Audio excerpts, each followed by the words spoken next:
दोस्तों माफ़ करिएगा, मेरा अभी जो मैंने थोड़ी देर पहले लाइव बनाया था वो किसी कारणवश रुक गया था। तो मैं बात कर रही थी ममता बनर्जी की। विपक्ष वाले जो कि कहीं ना कहीं ममता जी को अपना दुश्मन समझते थे जब तक वो हारी नहीं थी तब तक। आज जब वो हार चुकी हैं तो जो लोग विपक्ष में हैं, जो अपने आप को राजनीति के बादशाह समझते हैं, प्रधानमंत्री ना होते हुए भी अपने आप को प्रधानमंत्री समझते हैं, इशारा आप समझ गए होंगे दोस्तों किसकी तरफ है मेरा। ऐसे लोग आयरन लेडी इंदिरा गांधी जी से तुलना कर रहे हैं ममता बनर्जी का। तो दोस्तों पिछले लाइव में मैंने आपको बताया ही था और वो थोड़ा अटक अटक के आ रहा था, तो एक बार मैं दोबारा से बना रही हूँ इसको। तो दोस्तों वो पिछला लाइव सही से नहीं था, इसलिए दोबारा से ही बना रही हूँ और थोड़ा कुछ प्रॉब्लम्स आ गई थी। तो इंदिरा गांधी से ममता बनर्जी की तुलना करना मेरे हिसाब से तो बिल्कुल जायज़ नहीं है। इंदिरा गांधी, ममता बनर्जी, इंदिरा गांधी जी को पूरा विश्व जानता था। विश्व जानता था उनके काम की वजह से, उनकी जो शख्सियत थी उसकी वजह से, उनकी जो पर्सनैलिटी थी उसकी वजह से, वो जिस तरीके से निडर होकर काम करती थी उसकी वजह से। उसके उलट ममता बनर्जी, आप उनसे तुलना कर रहे हैं इंदिरा गांधी जी से, उसकी तुलना कर रहे हैं ममता बनर्जी की। जैसा कि मैंने कहा, ममता बनर्जी पश्चिम बंगाल के अंदर ही सिमट के रह गई। बहुत कोशिश की उन्होंने पश्चिम बंगाल से बाहर निकलकर अपनी पहचान बनाने की। हाँ, पहचान बनी, पर उनके हार के बाद। और वो पहचान कोई अच्छे रूप में नहीं बनी। पहचान बनी एक ऐसी औरत जो अपनी पार्टी के लोगों की बेइज्जती करती है, अपने लोगों की बेइज्जती करती है और जनता को कुछ नहीं समझती। वो आप देख रहे होंगे अंडे की बारिश बहुत हो रही है पश्चिम बंगाल में। अंडों की शायद बिक्री हो रही होगी, ये सड़े अंडे फेंक रहे हैं कि कैसे अंडे फेंक रहे हैं पता नहीं, पर अंडों की बारिश हो रही है, ये सच है। और मज़े की बात, उनके कुछ लोगों का कहना है ये सब बीजेपी करा रही है। अरे भाई, अगर ये बीजेपी करा रही है तो आपके कार्यकर्ता कहाँ हैं?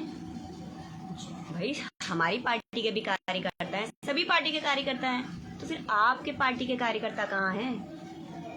कार्यकर्ता होंगे तभी तो जमीन पे उतर के आएंगे। दोस्तों ममता बनर्जी ने ऐसी राजनीति की है, एक हाथ लो एक हाथ दो। उन्होंने कोई कार्यकर्ता नहीं पाले हुए थे, उन्होंने गुंडे पाले हुए थे जो लोगों से उगाही करते थे, जनता को परेशान करते थे। तो अब जब ममता बनर्जी की सत्ता चली गई तो सब चले गए। देखिए ना, पार्टी छोड़ छोड़ के जा रहे हैं। हाँ, पार्टी में वो लोग हैं जिनका कोई फ्यूचर नहीं है, जिनका कोई भविष्य नहीं है। एग्जाम्पल कीर्ति आजाद, शत्रुघ्न सिन्हा, जो हर घाट का पानी पी चुके हैं। माफ़ करिएगा मुझे ये वर्ड यूज़ करना पड़ रहा है, पर करूँगी। जो आज बहुत ही हितैषी, हिमायती ममता बनर्जी का बन रहे हैं, क्योंकि उनके लिए कोई और रास्ता है ही नहीं। उनकी राजनीति तो ख़त्म हो चुकी है, अब उनके पास कोई ऑप्शन नहीं है, तो बेचारे क्या करेंगे? ममता बनर्जी का ही तो साथ देंगे। सारी दुनिया को पता है, सारी जनता जानती है ये क्यों साथ दे रहे हैं। शत्रुघ्न सिन्हा जी हर पार्टी ज्वाइन कर चुके हैं, पर हुआ कुछ नहीं। तो ऐसे लोगों के ममता बनर्जी के साथ होना ना होना कोई फ़र्क नहीं पड़ता। अब सोचिए,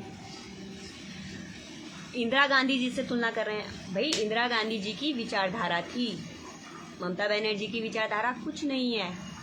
खाओ और खाने दो की विचारधारा थी।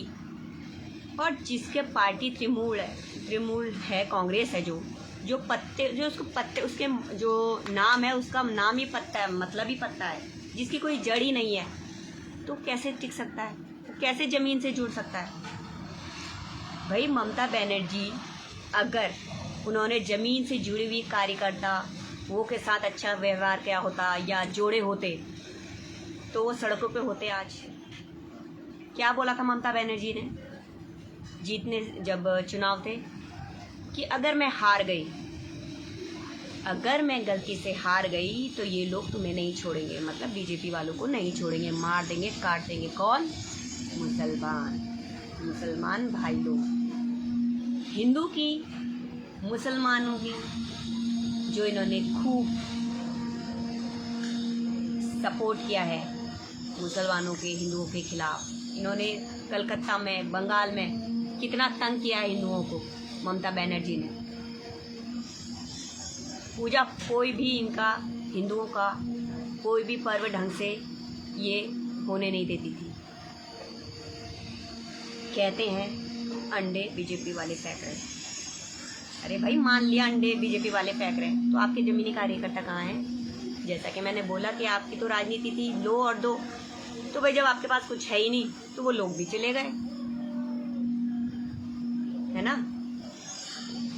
तो इसलिए बहुत कोशिश की थी।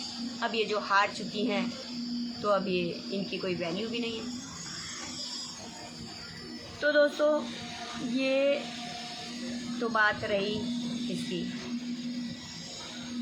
तो ऐसे लोगों के साथ जुड़ने का जनता भी अच्छे से जानती है।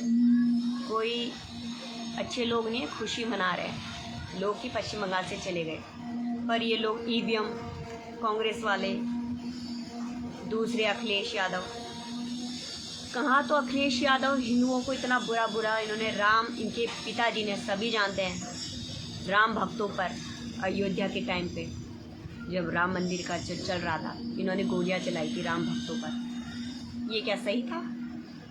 क्या वो हिंदू भूल गए? ये क्या सोच रहे हैं? वर्ष बीत सकते हैं, समय थोड़ा बीत सकता है, पर जो समय में आपने हरकतें की थी वो कभी भी नहीं भूल सकता और ना भूलने लायक है किसी भी हिंदुओं के लिए।